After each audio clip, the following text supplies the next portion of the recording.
আমি এই মাছ দুটি খাবো না। আমি এই মাছ দুটি চাষ করব। খাবো না, আমি ভাত খাবো না। প্রতিদিন এই ডাল ভাত খেতে আমার একদম ভালো লাগে না। কি রে মামিনা, তোর আবার কি হলো? এভাবে পেতনির মতো বসে বসে কান্না করছিস কেন? মা, দেখো, বাবা আমাকে পেতনি বলেছে। আহ, কি বলছো?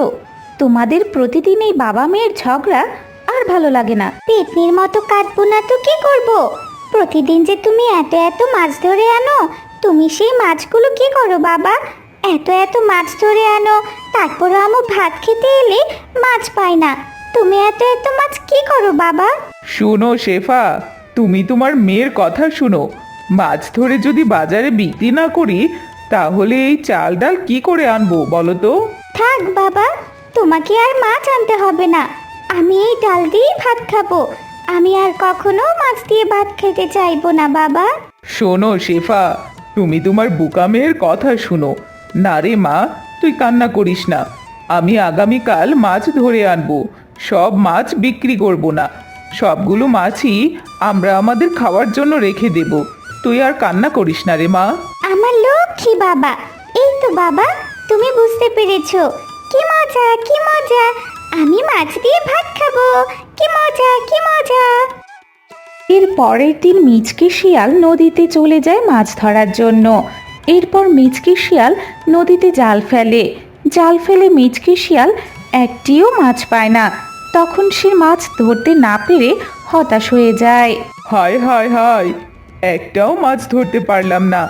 আমি তো আমার মেয়েকে কথা দিয়েছি, আজ যত মাছ পাবো সব মাছ আমি আমার মেয়ের জন্য রাখবো। কিন্তু আজ তো আমি কোনো মাছই পেলাম না। দেখি আর একবার জাল ফেলে দেখি কোনো মাছ পাই কি না। এরপর মিচকে শিয়াল নদীতে আবারও জাল ফেলে। আরে বাহ, এই মাছ দুটো দেখতে তো অনেক সুন্দর। তাদের গায়ের রঙও কি সুন্দর সোনালি। আমার মেয়েটা এই মাছ দুটি দেখলে ভীষণ খুশি হবে। আমার মেয়ে মাছ দিয়ে আজ পেট ভরে ভাত খাবে। আজ আমার কি যে ভালো লাগছে। কই রে মামিনা, এদিকে তাড়াতাড়ি আয় মা। দেখ মামিনা, আমি তোর জন্য মাছ ধরে এনেছি। বাবা, ও বাবা, তুমি আমার জন্য মাছ ধরে নিয়ে এসেছো? কি মজা, কি মজা! দেখি তো বাবা, তুমি আমার জন্য কেমন মাছ নিয়ে এসেছো? এই দেখ, দুটি মাছ একদম সোনালী রঙের। আরে শেফা, তুমি দেরি করো না, তুমি এই মাছ দুটি মেয়েটিকে ভেজে দাও। আরে বাহ, এই মাছ দুটি দেখতে তো অনেক সুন্দর। আচ্ছা মিচকে, তুমি এই সুন্দর মাছ দুটি কোথায় পেলে? নদীতে পেয়েছি শেফা, তুমি আর দেরি করো না। তুমি এই মাছ দুটি ভেজে মিনাকে ভাত দাও। না বাবা, আমি এই মাছ দুটি খাবো না। আমি এই মাছ দুটি চাষ করব।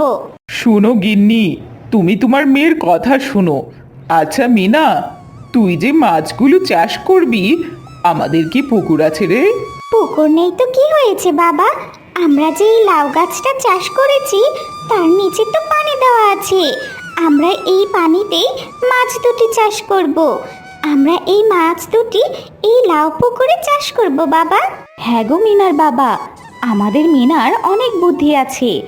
আমরা যদি এই মাছ দুটি লাউ পুকুরে চাষ করি তাহলে তো ভালোই হবে। আমরা যদি এই মাছ দুটি চাষ করি তাহলে এই মাছ দুটি লাউ পুকুরে অনেকগুলো বাচ্চা দিবে, আর সেই মাছগুলি বড় হলে মিনাকে খাওয়াতে পারবো। এরপর তারা মাছ দুটি লাউ পুকুরে ছেড়ে দেয়। বোন, এই বোন, জেলেটা আমাদের প্রাণ বাঁচিয়েছে। আমরা এই জেলেটাকে মাছ দিয়ে সাহায্য করি, চল।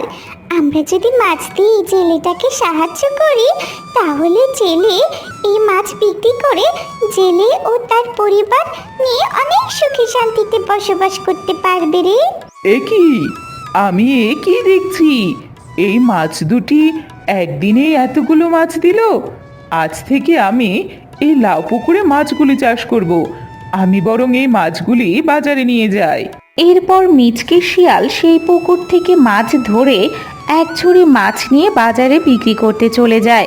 বাজারে মিচকে শিয়ালের তরতাজা মাছ দেখে সমস্ত ক্রেতারা মিচকে শিয়ালের কাছ থেকে মাছ কিনে নিয়ে যায়। এভাবে দেখতে দেখতে মিচকে শিয়ালের সব মাছ বিক্রি হয়ে যায়।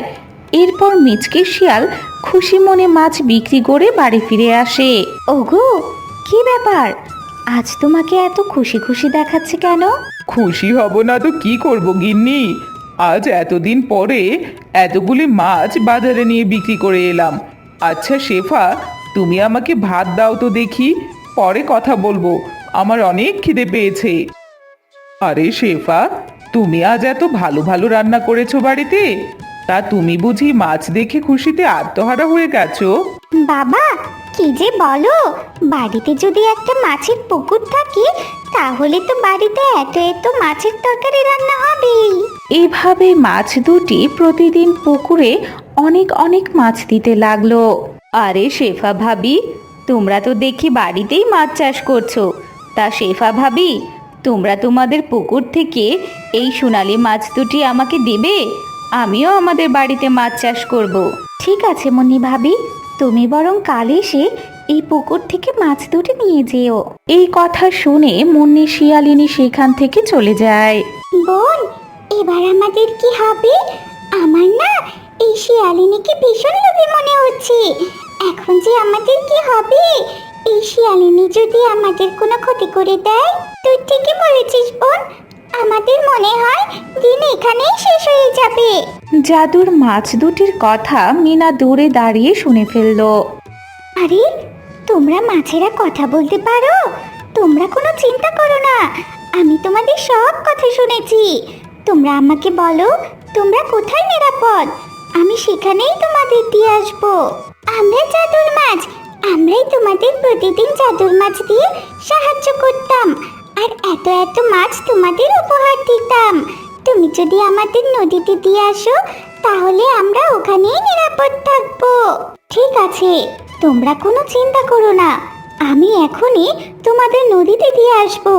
এরপর মিনা মাছ দুটিকে লাউ পুকুর থেকে নিয়ে যায় আর নদীতে নিয়ে এসে রেখে দেয়। মিনা সোনালী মাছ দুটিকে নদীতে ছেড়ে দেয়। তোমাকে অনেক ধন্যবাদ, তোমরা প্রতিদিন আমাদের মাছ দিয়ে সাহায্য করেছো।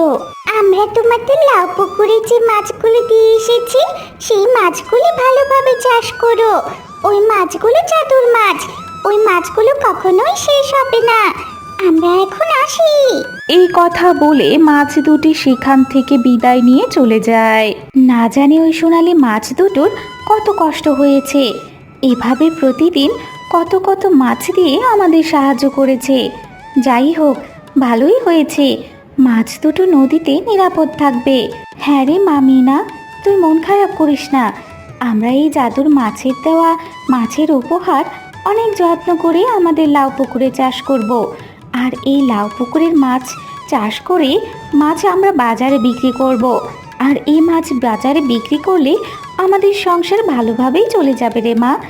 এতদিনে আল্লাহ আমাদের উপর রহমত করেছে এই জাদুর মাছের দেওয়া মাছের উসিলায়। আর তুইও মজা করে প্রতিদিন মাছ দিয়ে ভাত খেতে পারবি রে মা। বন্ধুরা, আমাদের আজকের গল্পটি কেমন লাগলো তা অবশ্যই কমেন্ট করে জানাবে। নতুন নতুন গল্প পেতে আমাদের চ্যানেলটিকে সাবস্ক্রাইব করে দাও, আর সবার আগে ভিডিও দেখতে পাশে থাকা বেল আইকনটি চেপে দাও। দেখা হচ্ছে পরবর্তী ভিডিওতে। সে পর্যন্ত ভালো থেকো, সুস্থ থেকো। আল্লাহ হাফেজ।